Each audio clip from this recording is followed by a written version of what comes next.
6 তাৰিখে আমি নিযুত মইনা আঁচনিৰ ধন 6 তাৰিখৰ পৰা আমি বিতৰণৰ শুভ আৰম্ভণি কৰিম।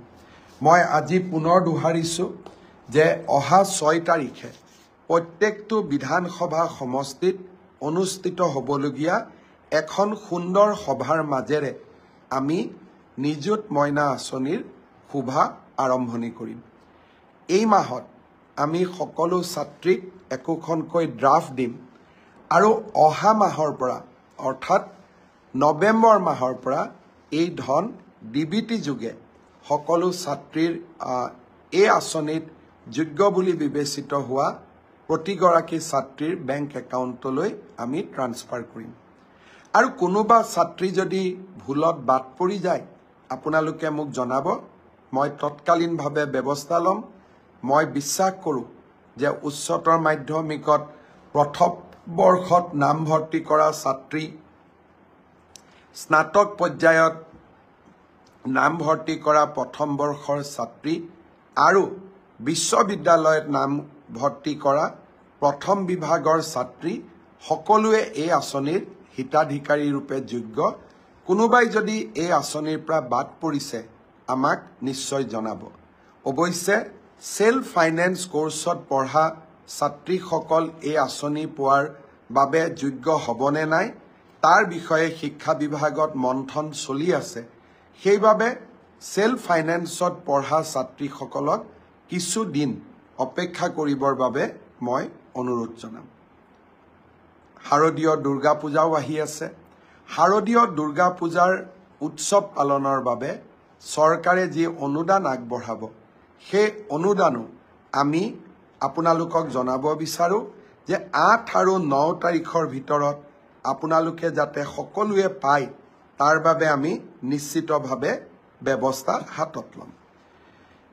অহাকালি দিনটো অসমৰ কাৰণে আৰু এটা বিশেষভাৱে গুৰুত্বপূৰ্ণ। বহু দিনৰ পৰা আপোনালোকৰ মনত আছে অসমৰ বিভিন্ন জিলাত বা বিভিন্ন স্থানত মহকুমা দাবীত বিভিন্ন সময়ত বিভিন্ন আন্দোলন চলিছিল আৰু কেতিয়াবা অতিকে প্ৰয়োজনীয় বুলি ভবাৰ পিছতো কৰবাৰ পৰা ৰিয়েকশ্যন আহিব বুলি মহকুমাসমূহৰ নিৰ্মাণৰ দাবীবোৰ কৰবাত পেণ্ডিং হৈ পৰি আছিল। এতিয়া আমি অসমত মহকুমা ব্যৱস্থাটোৰ বিলুপ্তি কৰিছোঁ। অহাকালিৰ পৰা আমাৰ ৰাজ্যত কোনো মহকুমা নাথাকিব। মহকুমাক আমি এতিয়াৰ পৰা সমজিলা বুলি জানিম। সমজিলা মানে জিলাৰ প্ৰায় সমান, অৰ্থাৎ জিলা উপায়ুক্তৰ যিমান ক্ষমতা থাকে সমজিলাধিপতিজনৰো একেই সমান ক্ষমতা থাকিব। অহাকালি আমি 39টা বিধানসভা সমষ্টিত মহকুমাৰ পৰিৱৰ্তে বা মহকুমা ব্যৱস্থাৰ বিলুপ্তি কৰি আমি সমজিলা স্থাপন কৰিম। এয়া হ'ল প্ৰথম পৰ্যায়। দ্বিতীয় পৰ্যায়ত আমি আৰু প্ৰায় 35টা বিধানসভা সমষ্টিত আমি সমজিলাৰ কাৰ্যালয় স্থাপন কৰিম। অহাকালি আৰু পৰহি আমাৰ মন্ত্ৰীসভাৰ সদস্যসকলে অসমৰ বিভিন্ন স্থানত গৈ সমজিলাসমূহৰ আধাৰশিলা স্থাপন কৰিব। ইয়াৰ ফলত ভূমিৰ বিভিন্ন কামৰ বাবে সততে আমি জিলা সদৰ কাৰ্যালয়ত যাব নালাগিব।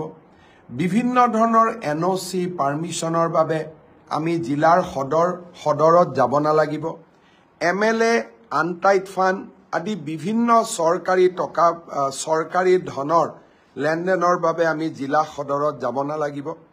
আবকাৰী বিভাগৰ কাম কাজৰ বাবে আমি জিলা সদৰত যাব নালাগিব। ৰেচন কাৰ্ড আদি বনোৱাৰ কাৰণে আমি জিলা সদৰত যাব নালাগিব। এই সমজিলাৰ কাৰ্যালয়তে এই গোটেইবোৰ কাম সমাপন হ'ব। মই ভাবোঁ এই সমজিলাৰ ব্যৱস্থাই বহুদিনৰ মহকুমা আন্দোলনৰো এটা সফল সামৰণি পৰিলে। লাহে লাহে 126টা সমষ্টিতে এই সমজিলা স্থাপন হ'ব। সমষ্টিত অনুষ্ঠিত হ'বলগীয়া এখন সুন্দৰ সভাৰ মাজেৰে আমি নিযুত মইনা আঁচনিৰ শুভ আৰম্ভণি কৰিম।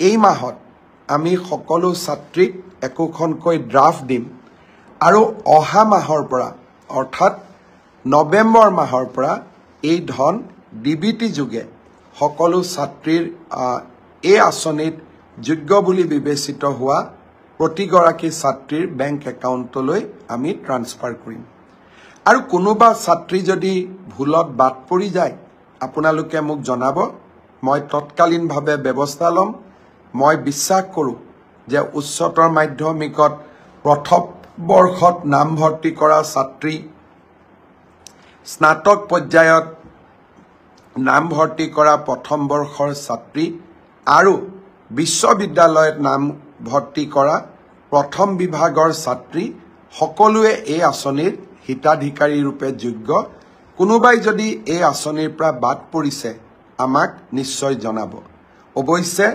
সেল্ফ ফাইনেন্স কোৰ্সত পঢ়া ছাত্ৰীসকল এই আঁচনি পোৱাৰ বাবে যোগ্য হ'বনে নাই তাৰ বিষয়ে শিক্ষা বিভাগত মন্থন চলি আছে সেইবাবে সেল্ফ ফাইনেন্সত পঢ়া ছাত্ৰীসকলক কিছু দিন অপেক্ষা কৰিবৰ বাবে মই অনুৰোধ জনাম শাৰদীয় দুৰ্গা পূজাও আহি আছে শাৰদীয় দুৰ্গা পূজাৰ উৎসৱ পালনৰ বাবে চৰকাৰে যি অনুদান আগবঢ়াব সেই অনুদানো আমি আপোনালোকক জনাব বিচাৰো যে 8 আৰু 9 তাৰিখৰ ভিতৰত আপোনালোকে যাতে সকলোৱে পায় তাৰ বাবে আমি নিশ্চিতভাৱে ব্যৱস্থা হাতত ল'ম অহাকালি দিনটো অসমৰ কাৰণে আৰু এটা বিশেষভাৱে গুৰুত্বপূৰ্ণ বহু দিনৰ পৰা আপোনালোকৰ মনত আছে অসমৰ বিভিন্ন জিলাত বা বিভিন্ন স্থানত মহকুমা দাবীত বিভিন্ন সময়ত বিভিন্ন আন্দোলন চলিছিল আৰু কেতিয়াবা অতিকে প্ৰয়োজনীয় বুলি ভবাৰ পিছতো কৰবাৰ পৰা ৰিয়েকশ্যন আহিব বুলি মহকুমাসমূহৰ নিৰ্মাণৰ দাবীবোৰ কৰবাত পেণ্ডিং হৈ পৰি আছিল এতিয়া আমি অসমত মহকুমা ব্যৱস্থাটোৰ বিলুপ্তি কৰিছো অহাকালিৰ পৰা আমাৰ ৰাজ্যত কোনো মহকুমা নাথাকিব মহকুমাক আমি এতিয়াৰ পৰা সম জিলা বুলি জানিম সম জিলা মানে জিলাৰ প্ৰায় সমান অৰ্থাৎ জিলা উপায়ুক্তৰ যিমান ক্ষমতা থাকে সম জিলাধিপতিজনৰো একেই সমান ক্ষমতা থাকিব অহাকালি আমি 39টা বিধানসভা সমষ্টিত মহকুমাৰ পৰিৱৰ্তে বা মহকুমা ব্যৱস্থাৰ বিলুপ্তি কৰি আমি সম জিলা স্থাপন কৰিম এয়া হ'ল প্ৰথম পৰ্যায় দ্বিতীয়